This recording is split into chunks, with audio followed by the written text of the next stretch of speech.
जब सरहदों पर भड़कती है तो उसका धुआं केवल आसमान तक नहीं रहता, वो फिजा का मिजाज भी बिगाड़ देता है। हवा को जहरीला, बादलों को भारी, बारिश को साइलेंट किलर बना देता है। मिडिल ईस्ट में गैस फील्ड, तेल ठिकानों पर हमलों के बाद उठता हुआ काला धुआं अब सिर्फ एक मुल्क की कहानी नहीं, ये आबो हवा के बिगड़ते हुए मंजर की एक तस्वीर है जिसमें बारिश भी राहत नहीं, आफत बन सकती है। बिल्कुल मीनाक्षी, और यही वजह है कि अब चर्चा सिर्फ बम और बारूद की नहीं बल्कि उस काली बारिश की भी हो रही है जिसमें कालिक, जहरीली गैस, एसिडिक सब्सटेंस और तेल जलने से बने खतरनाक कण खुलकर जमीन पर लौट सकते हैं। ऐसी बारिश आंखों में जलन, स्किन पर रिएक्शन, गले में खराबी, सांस लेने में दिक्कत जैसी परेशानियों को बढ़ा सकती हैं। और खतरा यही खत्म नहीं होता। तेल के जलने से जो फाइन पार्टिकल्स बनते हैं वो फेफड़ों के गहराई तक पहुंचकर अस्थमा के मरीजों की परेशानी भी बढ़ा सकता है। हार्ट पर दबाव, माइग्रेन, खांसी और सीने में जलन जैसी दिक्कतें भी सामने आ सकती हैं। बिल्कुल आप ठीक कह रही हैं। भारत के लिए ये अलर्ट इसलिए बड़ा है क्योंकि दुनिया अब मौसम, प्रदूषण और एयर फ्लो से जुड़ी हुई है। अगर जंग लंबी चली, तेल ठिकानों और जहाजों में आग का सिलसिला बढ़ा तो इसका असर केवल पश्चिम एशिया तक सीमित नहीं रहेगा। हवा, समुद्री रूट, एनर्जी क्राइसिस सब कुछ मिलकर हेल्थ रिस्क को और बड़ा बना सकते हैं। तो आज सवाल बहुत सीधा है, क्या जंग का धुआं आने वाले दिनों में बीमारी की बारिश कर सकता है? क्या काली बारिश, जहरीली हवा से स्किन, आंख, फेफड़े, दिल सब पर नया खतरा मंडराने लगा है? और अगर दुनिया का मौसम जंग से जख्मी होगा तो इंसान की सेहत कब तक महफूज रह सकता है? बिल्कुल ठीक अमित, वैसे इसका जवाब तो वर्ल्ड लीडर्स ही दे सकते हैं, लेकिन इससे बचने के उपाय, खास तौर पर जिस तरह मौसम भी पल पल अपना रंग बदल रहा है, उसका समाधान तो विश्व प्रसिद्ध योग गुरु स्वामी रामदेव के ही पास है। स्वामी जी हमारे साथ जुड़ चुके हैं, बहुत बहुत स्वागत। प्रणाम। प्रणाम स्वामी जी। बहुत बहुत प्रणाम मेरी बहन मीनाक्षी जी, ज्योत्सना जी, मेरे भाई अमित जी, और जो दूसरों की झोपड़ी में आग लगाते हैं, दूसरों के तेल के कुओं में, गैस के कुओं में आग लगाते हैं, उनके दिलों में, दिमागों में आग लगी पड़ी है। वो किसी भी देश के कितने बड़े राष्ट्राध्यक्ष क्यों ना हो, भीतर से वो दरिद्र हैं। वो नहीं सोच रहे कि जो आग लगा रहे हैं उससे आपने बहुत अच्छे कुछ शब्दों का चयन किया है। थैंक यू अनीता जी, पंकज जी, पूरी जो हमारी रिसर्च टीम है ना। मैंने देखा काली बारिश हो रही है आसमान से। रे राम राम राम, क्या हालात बने हुए। आप सोचो, जो लोग ईरान से लेकर के मिडिल ईस्ट में रह रहे हैं, और वो देखो, ये ब्रह्मांड तो साझा है। मंदिर, मस्जिद, गिरजा घर में बांट लिया भगवान को। धरती बांटी, सागर बांटे, मत बांटो इंसान को। ये हम गाते रहे हैं पिछले 30 सालों से। तो हम ताड़ासन, तिलक ताड़ासन, सूर्य नमस्कार आदि करके और पूरा पावर योग करेंगे, रेस्पिरेटरी को इतना मजबूत बना देंगे, न तो फेफड़ों की समस्या होगी, न हार्ट की, न त्वचा की, न आंखों की, न खाद्य श्रृंखला बाधित होगी। हवा, मिट्टी, पानी और उससे पैदा होने वाले पूरी फूड चैन, वो सब बाधित होती है। कैंसर, ऑटोइम्यून डिजीज, ये बीपी, ये शुगर, ये थायराइड, ये अस्थमा, ये अर्थराइटिस, ये सारे इसलिए होते हैं आसमान से काली बारिश और ये ब्लैक रेन। ये नया शब्द आया भी अस्तित्व में। चारों तरफ धुआं ही धुआं, और इसका प्रभाव मिडिल ईस्ट से लेकर के पूर्व, पश्चिम, उत्तर, दक्षिण पूरी दुनिया में जहर जाएगा। और ये अमेरिका अन्ना इतराए, वहां पर भी कहर बन करके बरपेगा, और कैसे कैसे बरपेगा। आने वाले कम से कम 100-200 सालों के लिए संकट में डाल करके जा रहे हैं अपने अपने देशों के ये राष्ट्राध्यक्ष, जिनकी मति मारी गई है, जो युद्धों में दुनिया को झोंक रहे हैं। मैं किसी एक देश के लिए नहीं कह रहा हूं, ये उन सभी के लिए सबक है, और यदि सबक नहीं लिया बड़ा खतरनाक होगा। चलिए, एक तो सूर्य नमस्कार, एक ही योगिक जॉगिंग, ऐसे ऐसे। अब हम तो इसलिए हल्के फुल्के यहाँ पर फुदक रहे हैं कि हमारे तो चारों तरफ यहाँ निसर्ग है। देखो क्या अजब गजब है। एक तो भगवान का बनाया हुआ निसर्ग, एक यहाँ पतंजलि ने, पूज्य आचार्य बाक्षी जी ने, और हमको भी भगवान ने निमित्त बना दिया। हम तो भगवान के सेवक हैं, भारत माता के, धरती माता के, मानवता के सेवक हैं, इंडिया टीवी के भी सेवक हैं। सुबह 7:56 पर सबकी सेवा। स्वामी जी, आप मानवता के सेवक हैं, इसलिए आप मानवता को नई दिशा, अच्छी दिशा, देने की आप हर दिन, हर क्षण, हर सेकंड कोशिश कर रहे हैं स्वामी जी, लेकिन लोग पता नहीं क्यों नहीं समझते हैं कि जो हम प्रकृति को देते हैं, प्रकृति ही वो ही हमें लौटा कर देती है। प्रकृति को अगर अच्छे से रखेंगे तो प्रकृति हमें औषधि के तौर पर संजीवनी देती है, लेकिन अगर इसी प्रकृति में हम इस तरह से गैस, ऑयल फील्ड पर धमाके करते रहेंगे, चारों तरफ बम बारूद का प्रदूषण फैलाते रहेंगे, तो बदले में यही हमें मिलने जा रहा है। मिडिल ईस्ट में गैस, ऑयल फील्ड, रिफाइनरी और तेल डिपो पर हमले के बाद जो जहरीला धुआं और कालिक और रासायनिक कण हवा में फैल रहे हैं स्वामी जी, ये इंसानी सेहत के लिए कितने खतरनाक है। और बड़ा सवाल तो ये है कि मिडिल ईस्ट में जो धुएं का गुबार है, क्या वो मिडिल ईस्ट से निकलकर भारत तक की भी हवा खराब कर सकता है? हाँ, यहां तक उसका असर आ सकता है, पूरी दुनिया तक उसका असर आ सकता है, नहीं आएगा, और ये धुआं चारों तरफ जाएगा और पूरी मानवता के लिए ये खतरा बनेगा। माने ये जो कुछ उन्माद में डूबे हुए लोग, राजनीतिक उन्माद, सत्ता का उन्माद, ये जो पागलपन छा रहे हैं ना कुछ लोगों पर। अच्छा देखो, आजकल लोकतंत्र की, स्वायत्तता की, स्वतंत्रता की नई परिभाषाएं घड़ रहे हैं। हम बम फेंके, हम तुम्हारे तेल और गैस के कुएं पर आग लगाएं तो ठीक है, तुम मत लगाओ। फिर एक प्रतिशोध में, प्रतिक्रिया में दूसरा भी लगाता है और उससे विध्वंस की श्रृंखला शुरू हो जाती है। तुम बम मत बनाओ, जो जैसे कहते ना, सो बिल्ली क्या सोच हुए है खा के बिल्ली हज को चली। माने हम बम बनाएंगे, तुम बम मत बनाओ। हाँ, तुम जो है गैस के जो है उसके तेल के कुओं में आग मत लगाओ, हम लगाएंगे। ये सब आग लगाने वाला काम बंद होना चाहिए, बंद करना ही पड़ेगा। आखिर दुनिया जो इस समय दुनिया में आग लगा रहे हैं, इनको युद्धापराधियों के तौर पर, इनको सत्ता के उन्मादियों के तौर पर, इनको रावणों के तौर पर, अहंकारी और दंभी लोगों के तौर पर, आसुरी संपदा से युक्त हैवानों, शैतानों के तौर पर दुनिया याद करेगी आने वाले समय में, जो इस दुनिया को इस भयंकर त्रासदी में धकेल रहे हैं। बस हमारा इतना ही कहना पर्याप्त है, क्योंकि बोलना तो पड़ेगा।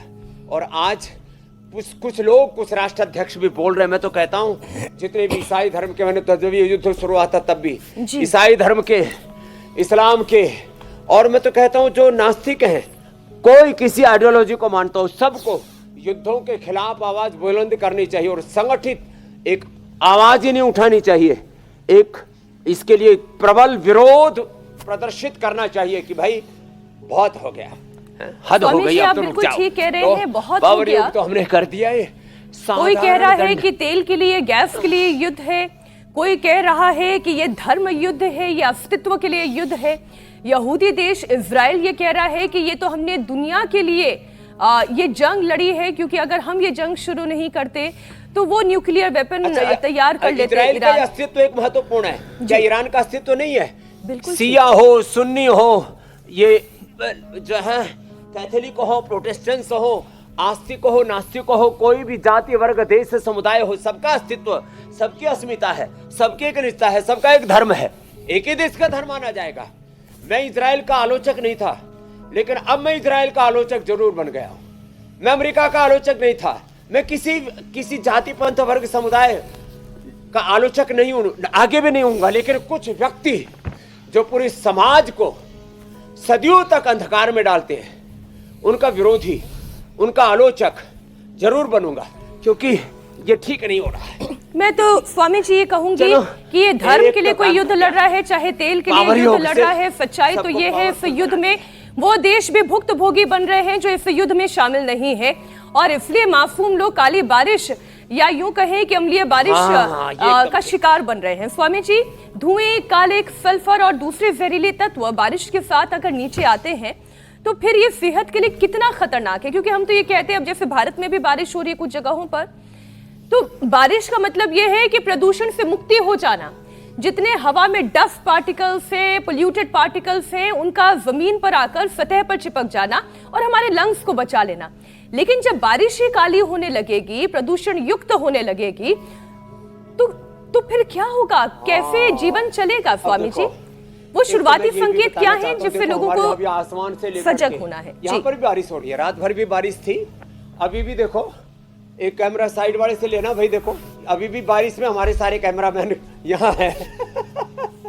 मैं थोड़ा पेड़ के नीचे बैठ गया था क्योंकि रिमझिम बारिश यहाँ भी हो रही है, लेकिन यहाँ पोल्यूशन वाली बारिश नहीं हो रही है। यहाँ पर जो है अच्छे मेघ है। अभी यहाँ वो मिडिल ईस्ट का धुआं भी यहाँ तक नहीं पहुँचा है, लेकिन संकेत अच्छे नहीं हैं। तो अभी तो अच्छा है, अभी तो हम यहाँ शंख बजा रहे हैं, शंखनाद कर रहे हैं, ये रेस्पिरेटरी के लिए बड़ा अच्छा है। तो हमारे श्वसन तंत्र पर 2004 किलोमीटर लंबा हमारा रेस्पिरेटरी ट्रैक, जो एक टेनिस कोर्ट के ग्राउंड के बराबर हो जाता है, करीब 1 लाख किलोमीटर लंबा उसके साथ सर्कुलेटरी ट्रैक, और करीब 63 अरब किलोमीटर लंबा हमारा डीएनए का ट्रैक।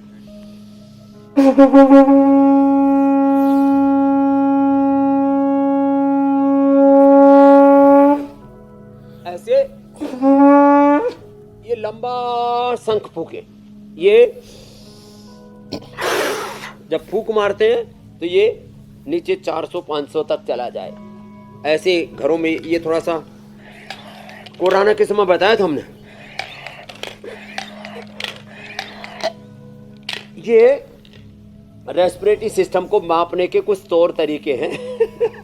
और फिर ये जो है दिव्य धारा, फिर पतंजलि बाम, ये रही, फिर अणु तेल, स्वासारित अणु तेल, ज्योतिषमती तेल, षडबिंदु तेल, अरे सरसों का तेल, बादाम रोगन लो, स्वासारी प्रवाही पियो, स्वासारी क्वाथ लो, मुलेठी क्वाथ लो, ये सब सबको पिलाते हैं। हार्ट में गड़बड़ी आ गई है, हार्ट श्वसन, हृदय तंत्र श्वसन तंत्र पर इसका बहुत बुरा असर पड़ता है। तो हृदय तंत्र के लिए, भस्त्रिका श्वसन तंत्र के लिए, फिर इसके साथ जुड़ा हुआ है पूरा हमारा जो है प्रतिरक्षा तंत्र, जिसको इम्यूनिटी कहते हैं, ओज, तेज, और आंखें, बाल, और फिर पूरा डाइजेशन, ये सब इसके साथ को रिलेटेड है। कॉम्प्लेक्स है हमारा जो पूरा तंत्र है ना शरीर का, भस्त्रिका, कपालभाति,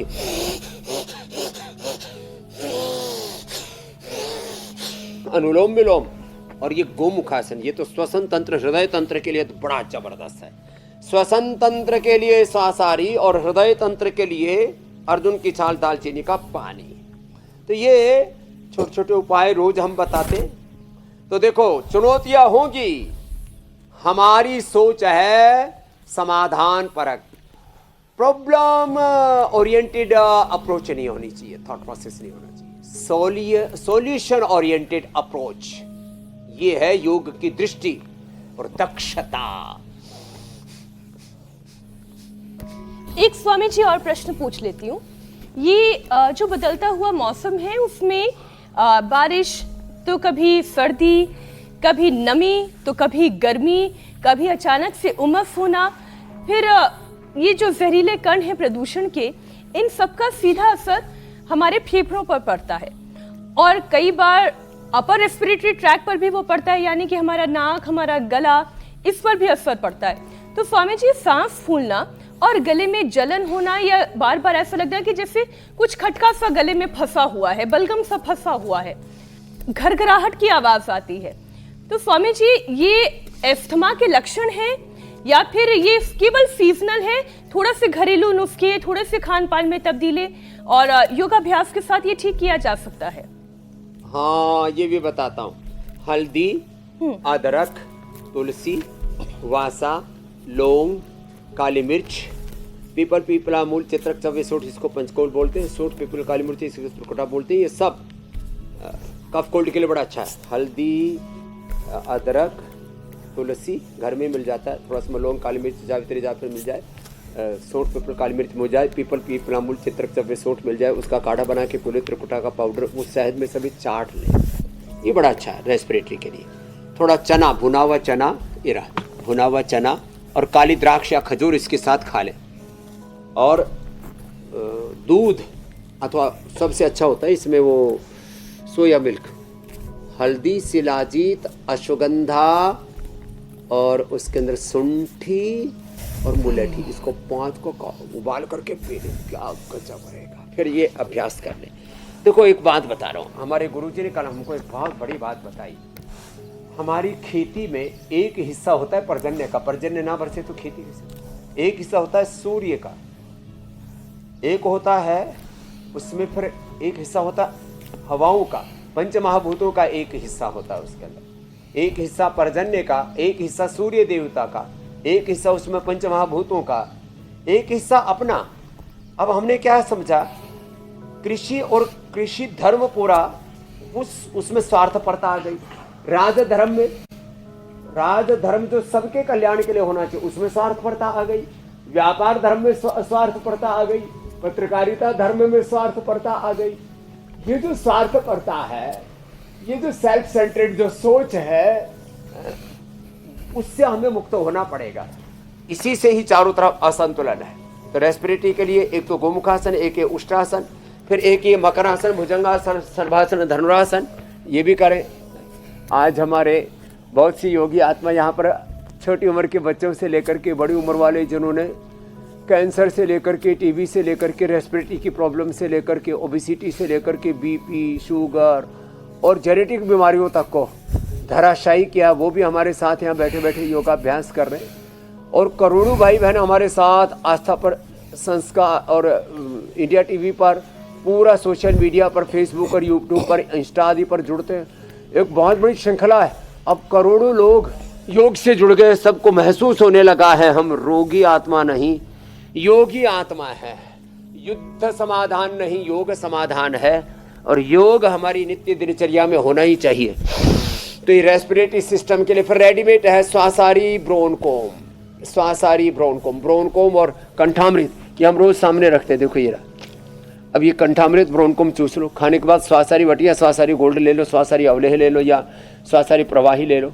कितनी अच्छी अच्छी चीज़ें हैं। च्यवनप्राश खा लो, च्यवनप्राश बच्चों के लिए बालप्राश, गुड़ वाला च्यवनप्राश, डायबिटीज वालों के लिए शुगर वाला च्यवनप्रभा, और जिन स्किन के लिए तो कोलेजन प्राश और ये बादाम पाक, कितनी अच्छी अच्छी चीज़ें। हाँ, जिनके पित्त की प्रकृति उनके लिए अमृत रसायन भी रखा हुआ है। देखो ये रहा। तो इतना होने के बाद मकरासन, भुजंगासन, सलवासन, धनुरासन, रेस्पिरेटरी तो एकदम सिस्टम मजबूत हो जाएगा। जिनको बचपन से दमा थमाता, और हाँ, अणु तेल का नस से बड़ा जबरदस्त काम करता है। जलनीति सूत्र नीति भी कोई कर सके तो अच्छा है। दही, छाछ, नींबू, चार, टमाटर, खटाई, चिकनाई, ये सब कफ कोल्ड को बढ़ाते हैं, उनसे थोड़ा बचना पड़ेगा। कहाँ पहाड़ों पर बर्फबारी हो रही है, मैदान में बारिश हो रही है। अभी फसल का सीजन था, कहाँ ये बारिश हो गई। तो मौसम भी अपने रंग जो है वो बदल रहा है और किसानों के लिए चुनौती बनकर खड़ा हो रहा है। ये अलग अलग प्रदेशों से आ रही तस्वीरें भी हम दर्शकों को मनुष्य छेड़छाड़ कर रहा है ना, तो प्रकृति से तो उसका प्रहार हो रहा है। जी स्वामी जी, एक और सवाल। हवा में ये जो बारीक कालिक और रसायन मौजूद होता है, क्या वो केवल फेफड़ों तक ही नुकसान पहुंचाता है या फिर हमारे हार्ट पर, और फिर हार्ट से जो ब्लड सर्कुलेशन पूरी बॉडी पर होता है, इस पर भी इस प्रदूषण का असर पड़ता है? अगर ऐसा होता है तब तो फिर हमारे दिल को भी मजबूत करने के लिए, ब्लड फ्लो अच्छा बनाए रखने के लिए, ये क्रम है जी। देखो, पहले रेस्पिरेटरी जी, पहले श्वसन तंत्र, फिर हृदय तंत्र, फिर नाड़ी तंत्र, मस्तिष्क तंत्र, माने फेफड़ा, हार्ट, ब्रेन, नर्वस सिस्टम, पूरे शरीर पर और शरीर की एक एक कोशिका पर जो हम सांस लेते हैं उसका। हम देखो 4 ही चीज़ें तो इंटेक करते हैं। 24 घंटा तो ऑक्सीजन इंटेक करते हैं, फिर दिन में 5-7 बार जल का इंटेक करते हैं, जल, फिर खाना, और थॉट्स, उसका इंटेक तो वो तो सोते जागते हर समय चलता रहता है।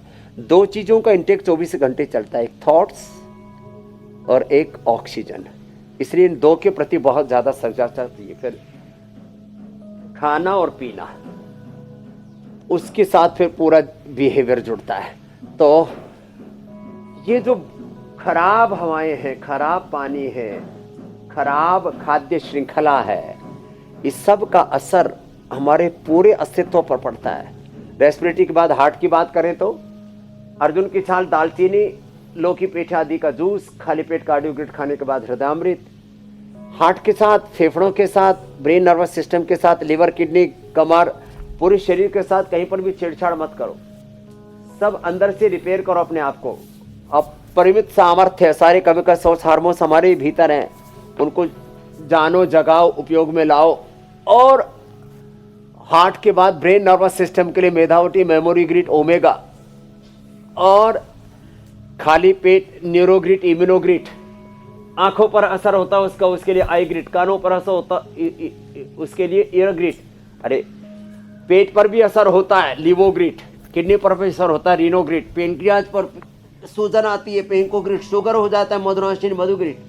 जिनकी 12-12, 14-14 HbA1c थी 5.5 लेकर के यहाँ पर बैठे हुए, बीपी की, शुगर की, थायराइड की दवा बंद करके बैठे हैं। असर ब्लड प्रेशर भी बढ़ता है फिर इन चीजों से। Muktavati, VP grid. तो ये पवन मुक्तासन, उत्तान पादासन, नौकासन, ये तो रोज हम करवाते ही हैं। पादांगुष्ठ नासा स्पर्शासन। और जो मुटिया गए हैं और जिन्होंने हमारे कहने पर, हमने कहा था सलाद, फ्रूट्स, ड्राई फ्रूट्स और उबली हुई सब्जियां, यही खाना नवरात्र में, हम भी वही कर रहे हैं। तो ऐसे जो कर रहे हैं और फिर ये अभ्यास भी साथ में कर रहे हैं, में 2 हर वेट को भी ले रहे हैं, बैठ के स्थित कोणासन, चक्यासन, लेट के अर्धहलासन, पाद वृत्तासन, द्विचक्रिकासन कर रहे हैं। अब वो मुटियाएंगे भी नहीं। हमने पूरे देश को मोटापा मुक्त, मधुमेह मुक्त, उच्च रक्तचाप मुक्त, रोग मुक्त बनाने का, रोग मुक्त, बीमारी और बुराई मुक्त, नशा, हिंसा मुक्त, युद्ध मुक्त, सब प्रकार के विध्वंस से मुक्त देह बने, देश बने, दुनिया बने। यही तो संकल्प है इंडिया टीवी का। और इसके लिए हर दिन नए संदर्भों के साथ हम योग सूत्रों के साथ जीवन के सूत्र, सारे ब्रह्मांड को सुखी करने वाले सूत्रों को भी यहाँ से कहते हैं और सबसे बोलते हैं कि भाई चलो आओ जुट जाओ। और जो कर सके ना वो बैठ के मंडूकासन, पवन मुक्तासन, और जो कर सके शीर्षासन भी कर लेना। इससे आंखों के लिए, ब्रेन के लिए, नर्वस सिस्टम के लिए पूरी जीवनीय ऊर्जा इससे व्यवस्थित हो जाती है। जी मेरी बहन मीनाक्षी जी, जो आपने देखिए शीर्षासन कर ही दिया स्वामी जी। मेरा अगला प्रश्न आंखों से ही जुड़ा हुआ था। और कई बार तो मुझे ये लगता है कि कार्यक्रम की रूपरेखा ऐसी होती है कि मेरे घर और मेरे आस पड़ोस समाज की तमाम परेशानियों का जैसे उत्तर लेने के लिए ही ये सवाल लिखा गया हो। अब एक एग्जाम्पल रख रही हूँ स्वामी जी। कल बेटी जब मैंने स्कूल से घर आई तो उसकी आंख देखी, एक आंख हल्की सी लाल हुई भी थी। फिर मैंने डॉक्टर को फ़ोन किया, मैंने पूछा भाई ये आंखों में अगर लालिमा है तो फिर इसका क्या मतलब है, कोई कंटामिनेशन है, कोई परेशानी है? तो उन्होंने कहा कि कुछ मत करिए। बड़े ऑर्थोडॉक्स डॉक्टर हैं, वो भी दवाइयों से बचते हैं। उन्होंने कहा कुछ मत कीजिए, आंखों में पानी डालिए और उसके बाद थोड़ी देर छोड़ दीजिए और देखिए अगर आंखों से पानी निकलता है, कोई चिपचिपा पदार्थ निकलता है, तब तो कोई परेशानी की ज़रूरत है, वरना सब ठीक है। लेकिन स्वामी जी ऐसे मेरे घर में हुआ है तो और लोगों के भी घर में हुआ होगा, क्योंकि मौसम का असर तो आंखों पर भी खूब पड़ता है। तो स्वामी जी आंखों के इन्फेक्शन को कैसे समझें? कितनी लाल हो तो ये लगे कि अब दवाई डालने की जरूरत है, या फिर रेगुलर हेल्थ कैसी होनी चाहिए आंखों की? आपने अपनी बिटिया का बताया ना जी, ये मेरी बिटिया इधर आपके थोड़े बच्चे, हमारे बच्चे लाखों करोड़ों में, तो इसको आंखों में क्या आ गया था नंबर, अब रिवर्स हो गया। इसको डिप्रेशन हो गया तो मुटिया गई थी। कितना वजन कम कर लिया? 6 वजन कम। 6 किलो वजन। कहाँ से आई है? उड़ीसा से। उड़ीसा से आई है हमारी बिटिया। और आंख का नंबर? आंख का यहाँ 3.3 था, यहाँ 3 था, अब यहाँ 2.5 है, 2.3 है। लो रिवर्स हो रहा है। चलो मंडूकासन करो। तो आंखों के लिए ले तो लाइव एग्जांपल दिया मैंने। क्या नाम बिटिया? संचिता। संचिता, सामने देखो। इसने तो योग के पुण्य संचित कर लिए हैं। अक्षी तर्पण कराते हैं। हाँ, आंख में महात्रिफलाग्रिड डलाते हैं, महात्रिफलाग्रिड खाली पेट खिलाते भी है, आईग्रिड खिलाते हैं, नहीं तो अमल के रसायन सप्तामृत लोह, मुक्ता शुक्ति, मोती पिष्टी, जो पहले हम बताते थे सप्तामृत लोह 10 ग्राम, मुक्ता शुक्ति 10 ग्राम, मोती पिष्टी 2 से 4 ग्राम, अमल के रसायन 100 से 200 ग्राम मिला करके और उसको खिलाते थे। अब इसी से हमने आईग्रिड बना दी है। रात को भिगो करके सुबह त्रिफले के पानी से धोना, गुलाब के पानी से धोना, अथवा गुलाब जल में आंवले की पंखुड़ी डाल करके फिर उससे आंखों में आईवास कर लेते हैं ना, आई का पाता, उससे आईवास कर लेते हैं, एकदम से जल नीति कर लेते हैं, आंखें एकदम अच्छी हो जाती है। नंगे पैर जो घास के ऊपर, मिट्टी के ऊपर चलते हैं, उससे भी हमारी आंखें अच्छी हो जाती है। और आंखों का एक्यूप्रेशर का पॉइंट है, उससे भी आंखें अच्छी हो जाती हैं। और खाली पेट गाय का घी आंखों के लिए, ब्रेन के लिए, नर्वस सिस्टम के लिए। तिल का तेल अर्थराइटिस के लिए, और वर्जिन कोकोनट ऑयल पित्त के लिए। और जो इंटेलेक्चुअल वर्क बहुत अधिक करते, बौद्धिक कार्य बहुत अधिक करते, बादाम रोगन खाली पेट दे दो, 100 साल तक आंखें और पूरा नर्वस सिस्टम अच्छा रहेगा। तो ये तो लाइव एग्जाम्पल के साथ मैंने बताया संचिता का उदाहरण देके। और ये आंखों का पॉइंट है, देखो ये दबा ना बाबू, अब पूरा चश्मा ही हट जाएगा आपका। ये पहले दूसरे उंगली के नीचे यहाँ से, सेम यहाँ से, इसमें थोड़ा दर्द होगा, है ना, और है ना, थोड़ा थोड़ा दर्द होगा यहाँ से। ये पॉइंट है, ये दोनों हाथों में यहाँ से और दोनों पैरों में। बैठो पद्मासन में बैठो, पहले तो पद्मासन में बैठना भी इसके लिए चैलेंज था। यहाँ से ये पॉइंट दबाएं, पहली ये उंगली, पॉइंट दबाएं आँख के लिए, पहली उंगली के नीचे स्वामी जी। ये पॉइंट दबाएं साइनस के लिए, ब्रेन के लिए, सारे टॉप, और ये कान के लिए। हाँ, पहली दूसरी अंगुली के तर्जनी और मध्यमा के बीच में यहाँ। फिर ये हार्ट के लिए, ये पेनक्रियाज के लिए, ये किडनी के लिए, ये थायराइड के लिए, ये आंतों के लिए, ये पेट के लिए, गैस के लिए, ये गले के लिए, ये स्पाइन के लिए, ये बवासीर के लिए, ये इनफर्टिलिटी के लिए, ये पीछे के पॉइंट सारे चैनल, ये दर्द के लिए। और जोर से ताली बजा लो और एक बार हंस लो, प्रसन्न रहो।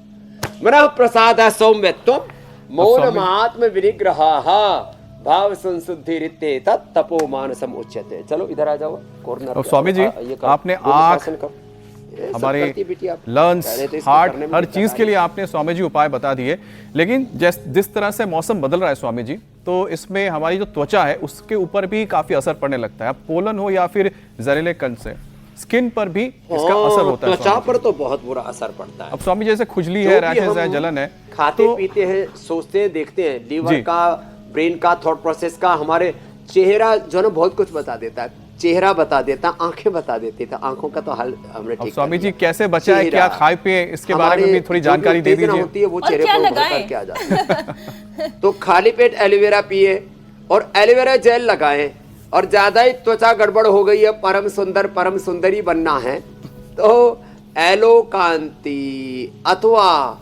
कांति लेप एलोवेरा में, एलोवेरा में, दही मुल्तानी मिट्टी में, अथवा शहद में, अथवा कच्चे दूध में कांति लेप उसको लगा लो, एकदम कांतिमय हो जाएगा चेहरा, शांतिमय हो जाएगा चेहरा। और हाँ, स्किन की प्रॉब्लम के पीछे एक होता है लीवर और दूसरा होता है हार्मोनल कारण, हार्मोनल इम्बैलेंस, स्ट्रेस के लिए मेधावटी, लीवर के लिए लिवोग्रिट, और हाँ कब्जा रहने पर भी ये गड़बड़ी होती है, और खून की सफाई ठीक ना होने पर। तो सर्वकल्प कायाकल्प का काढ़ा पिए, और नववर्ष पर चैत्र नवरात्र से लेकर के 1 महीने तक नीम के पत्ते खाने रहे। पूरे उत्तर दक्षिण पूर्व पश्चिम पूरे भारतवर्ष में नीम की ताजा कोपले और नीम की मंजरी, इसको थोड़ा इसको कूट करके, इसका पेस्ट करके पानी में घोल करके पीते। साउथ में तो इधर गोली बना करके खाते हैं, जैसे जिसकी अनुकूलता हो खा लेना। नीम के ताजा पत्तियां, मंजरी, और उसमें थोड़ा सा चुटकी भर एक व्यक्ति के लिए, फिर परिवार के हिसाब से बढ़ा लेना उसकी मात्रा, चुटकी भर सेंधा नमक, चुटकी भर जीरा, अजवाइन और हींग, ये मिला करके, और थोड़े कुछ ज़्यादा ही मतलब कड़वा कड़वा बोलते हैं तो हल्का सा उसमें खजूर, मुनक्का, अंजीर या गुड़ मिला है ना, मामूली सा, क्या गोली बन जाएगी साहब। खाओ, आओ, चमड़ी रोग मिट जाएगा, पेट डाइजेशन अच्छा हो जाएगा, और साल भर तक बुखार नहीं आएगा, सर्दी जुकाम नहीं होगा, इम्यूनिटी एकदम टनाटन रहेगी। तो ये नववर्ष पर सब खाते थे पहले नीम की पत्ती और मंजरी। तो ये हर वर्ष हम बताते हैं, पिछले वर्ष भी हम भी बता रहे थे, मेरे साथ पूज्य स्वामी राजेंद्र दास जी महाराज जी भी थे। तो ये सब चीजें जरूरी है। अब स्वामी जी एक और जरूरी चीज, ये मौसम बदलते ही और साथ ही साथ ये प्रदूषण की वजह से स्वामी जी, भले ही युद्ध चले ना चले, लेकिन आने वाले दिनों में दिल्ली एनसीआर में लोगों को तो प्रदूषण से दो चार होना ही पड़ता है स्वामी जी। अब ऐसे में क्या होता है स्वामी जी, सिर दर्द, फिर उसके बाद भारीपन, माइग्रेन, चक्कर, थकान, ये तमाम जो मानसिक बेचैनी है वे बढ़ जाती है। तो क्या स्वामी जी जहरीली हवा, गर्मी का असर दिमाग और नर्वस सिस्टम पे पड़ता है, और इससे राहत के क्या उपाय हैं? जी, ये जो भवरुज परिवार, ये अलग अलग प्रकार का, ये जो रोगों का भी परिवार है, एक फैमिली है, इसको तोड़ना पड़ेगा। बादाम रोगन नाक में डाले, मेधावटी ले ले, अनुलोम विलोम कर ले, और गुरु हरि की शरणागति में भक्ति पूर्वक योग यजन कर लें थोड़ा। ओहो, सिर में दर्द भी नहीं होगा। सिर में दर्द के लिए अश्वगंधारिष्ट, सारस्वतारिष्ट, पेट में दर्द के लिए द्राक्षासव, कुमारियासव, पुनर्नवारिष्ट, कोलाइटिस हो तो कुड़जारिष्ट, कब्ज हो तो अभयारिष्ट, ये भी बड़े अच्छे हैं। और हाँ, खाने के बाद आशा वरिष्ठ या कोई ना कोई एप्पल विनेगर, चुकंदर विनेगर और या फिर जामुन का विनेगर, सिरका, पहले ये सबको पता होता था ये बातें, आजकल लोग भूल गए। चलो बिटिया बटरफ्लाई करो और सब। और सुबह सुबह देखो भाई सारी गंदगी साफ करनी है तो गोधन अर्क, ये बड़ा जबरदस्त है। गोधन अर्क एक बार सुबह सुबह पी लिया करे तो ये आसव अरिष्ट, ये गोधन अर्क, ये सब हम इसलिए रोज बताते हैं। एक बार सुबह गोधन अर्क पी लो, सुबह 3 चीजें कर ले। सुबह उठ के गोधन अर्क पीने, बाद में गोघृत पानी या कोई भी वर्जिन कोकोनट तिल का तेल या बादाम रोगन ये, और रात को एक बार त्रिफला ले ले। कुछ ऐसे काम कर लेना, सुबह सुबह एक बार कर ले, पूरी जिंदगी भर के लिए निश्चिंतता रहती है। अब हम कभी सोचते ही नहीं कि हमारे शरीर में कोई टॉक्सिन तो नहीं बढ़ जाएगा, कोई इन्फ्लेमेशन तो नहीं बढ़ जाएगा, का BP, sugar, thyroid, asthma, arthritis, कोई कैंसर जैसा तो रोग नहीं हो जाएगा। हम काम ही ऐसे करते हैं कि कोई बीमारी बढ़ ही नहीं सकती। तो और कुछ लोग काम ही ऐसे करते हैं, उल्टा पुल्टा खाते हैं, सोचते हैं उल्टा पुल्टा आहार विचार, तो फिर BP, sugar, thyroid, asthma, arthritis, autoimmune disease, cancer होगा ही होगा। तो अपने आहार विचार को सुधारना पड़ेगा। युक्त आहार विहार से युक्त चेष्ट से कर्म से युक्त स्वप्न अवबोध से योगो भवति दुख। और इसमें प्राणायाम की बड़ी भूमिका है, देखो इसको ना भूले। चलो बिटिया सब करो भाई, प्राणायाम करो। भस्त्रिका, कपालभाति, बाह्य प्राणायाम, उज्जाई।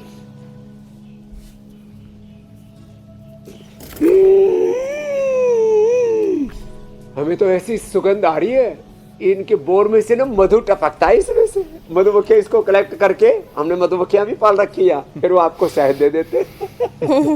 ये बड़ा एक प्रकृति ने, निसर्ग ने बड़ा अच्छा सुंदर चक्र बना रखा। स्वामी जी आप वैसे भी हर दिन कहते हैं जैसे सूरज की रोशनी बिना किसी रुपया, पैसा, धन, दौलत सोचे हुए, बदले में हम सूरज को क्या दे रहे हैं ये सोचे हुए, जैसे पूरी प्रकृति को वो ऊर्जा दे रही है, ठीक आप वैसे ही हर दिन योग की संजीवनी हमें दे रहे हैं और वो शहद हमें दे रहे हैं। तो इससे ज़्यादा हम आपसे और क्या मांगे। स्वामी जी जो हालत है इस वक्त देश की, दुनिया की, जो मौसम है उसमें गला, नाक, साइनस और पूरी सांस की नली अफेक्ट हो जाती है। जिन लोगों को बार बार गले में खराबी आती है, नाक में जलन महसूस होती है या फिर साइनस, ये वाली हड्डी जिनकी बढ़ी हुई है, अंदर का मांस बढ़ा हुआ है, स्वामी जी वो एलर्जी और इन्फेक्शन के जल्दी शिकार होते हैं, वो अपने आप को कैसे बचा सकते हैं? तो देखो मुलैठी, काली मिर्च, लौंग, ये तो घरेलू चीजें। मुलैठी, काली मिर्च, लौंग, इलायची, और उसमें थोड़ा बादाम और मुंह में डालें और उसको धीरे धीरे चूस लें, इसका रस ले लें, अब गला एकदम क्लियर हो जाएगा। और जैसे मैंने कहा ये ब्रोनकोम और कंठामृत ये मुंह में चूस लिया करें। सभी एंकर्स को तो अपने जो खीसा में टेबल पर रखना चाहिए। कभी बीच में खांसी आ गई तो ब्रेकिंग न्यूज़ पढ़ते पढ़ते आपके गले की ब्रेकिंग होने लगती है उसको आपका स्वर तंत्र जो है वो उसका प्रवाह टूटेगा नहीं। ये बड़ी जोरदार बात है। और थोड़ा इसको दबा लिया करें पॉइंट को, ये बहुत ज़रूरी है। और रोज एक बार जम करके 1-2 मिनट भस्त्रिका,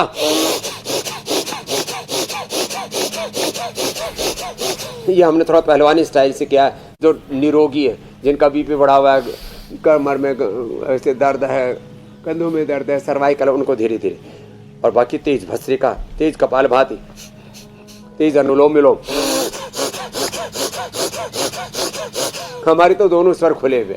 ऐसे योग से जीवन खुला हुआ रहेगा, हृदय की संकीर्णताएं खुल जाएगी। ये जो संकीर्णताओं में, स्वार्थ में पूरी दुनिया मरी जा रही है, लुटी जा रही है, बर्बाद हुई जा रही है, युद्ध, तबाही, ये सब खत्म होगी। इसलिए अयम निजः परोवेति गणना लघु चेतसाम उदार चरिताराम तो वसुधैव कुटुंबकम मैत्री करुणा मुदिता सत्य प्रेम करुणा। पूरा ये सब योग विश्व ही स्वामी जी एक परिवार है, करना ही पड़ेगा। और भारत यही हमेशा जोर से आ गई है। अभी योग के बाद आप आयुर्वेद की संजीवनी ले लो, नहीं तो हमारा तान तमोर हमें बांध के इधर कमरे में जाना पड़ेगा। चलिए मैं एक आग्रह करूंगा मेरे सहयोगियों से जो पीसीआर में मौजूद है, अगर हम संजीवनी ले पाए, कि स्वामी जी बता रहे हैं कि वहां पर बरसात आने जा रही है, तो फिर हम आगे बरसात रूपी संजीवनी आने से पहले जल्दी से हम अपनी संजीवनी दिखा लें। जी तो, आ चुकी है जी। स्वामी जी अजमेर से सपना बता रहे हैं।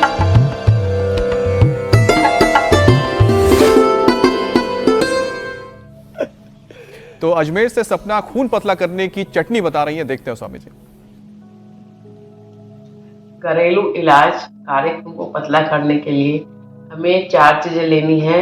अदरक, लहसुन, ताजा अनारदाना, पुदीने की पत्तियां। इन चारों की बराबर मात्रा लेकर चटनी बनानी है और सुबह शाम 1-2 नवाले के साथ ये चटनी खानी है। तो स्वामी जी आप कुछ जोड़ना चाहेंगे? ये तो बहुत अच्छा बताया। अरे रे, जब मैं पहले बताता था लहसुन का रस, प्याज का रस, आंवले का रस, नींबू का रस, इनको थोड़ा गाढ़ा करो, शहद मिला के पियो, तो चटनी बता दी। तो हमने तो अब बताया था, हमने चटनी बता दी। तो संजीवनी के भी नए नए आविष्कारों के लिए सब हमारी श्रद्धामयी माताओं को और हमारे सब जड़ी बूटियों के बारे में जो जानते हैं उन वैद्यों को और ऐसे विवेकी पुरुषों को अभिनंदन। ऐसे ही आयुर्वेद की संजीवनी, योग की संजीवनी रोज पिलाते रहेंगे। अब आप समाचारों की संजीवनी पिलाओ उपचार के बाद। फिर कल मिलेंगे 7:56 पर। और भारत माता की जय। बहुत बहुत धन्यवाद स्वामी जी। प्रणाम स्वामी जी।